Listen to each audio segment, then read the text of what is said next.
Hi guys, ఈరోజు రొయ్యల కూర ఎలా వండాలో చూపిస్తాను, చూసేయండి. సో ఫస్ట్ ఆఫ్ ఆల్ కళాయిని తీసుకోండి. కళాయిని స్టవ్ పైన పెట్టేసుకోండి. కళాయిని స్టవ్ పైన పెట్టేసుకున్న తర్వాత దాంట్లో ఆయిల్ని తీసుకోండి. ఆయిల్ని తీసుకున్న తర్వాత దాంట్లో ఉల్లిపాయలు పచ్చిమిర్చిని యాడ్ చేసుకోండి. యాడ్ చేసుకున్న తర్వాత దాంట్లో వేగనివ్వండి. వేగిన తర్వాత బ్రౌన్ కలర్ వస్తుంది కదా, వచ్చిన తర్వాత దాంట్లో అల్లం తెల్లుల్లి పేస్ట్ని యాడ్ చేసుకోండి.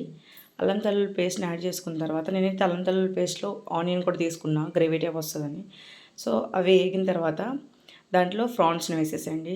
ఫ్రాన్స్ని వేసేసిన తర్వాత దాంట్లో కొంచెం ఉప్పుని వేయండి. ఉప్పుని వేసి మూత పెట్టేసుకోండి. మూత పెట్టుకున్న తర్వాత సో అవి ఉడుకుతుంటుందండి. ఉడుకుతున్న తర్వాత చూడండి, చూసిన తర్వాత దాంట్లో కొంచెం టమాటాని యాడ్ చేసుకోండి. టమాటాని యాడ్ చేసుకున్న తర్వాత దాంట్లో కొంచెం పసుపు, కొంచెం కారం, గరం మసాలాను యాడ్ చేయండి. యాడ్ చేసిన తర్వాత ఒకసారి కలిపేసుకోండి. మొత్తం కలిపేసుకున్న తర్వాత మూత పెట్టేసుకోండి. మూత పెట్టేసుకొని ఉడకనివ్వండి కాసేపు. ఉడుకుతున్న తర్వాత చూసారుగా ఇలా అయింది. Prawns curry is ready. Bye bye. Subscribe.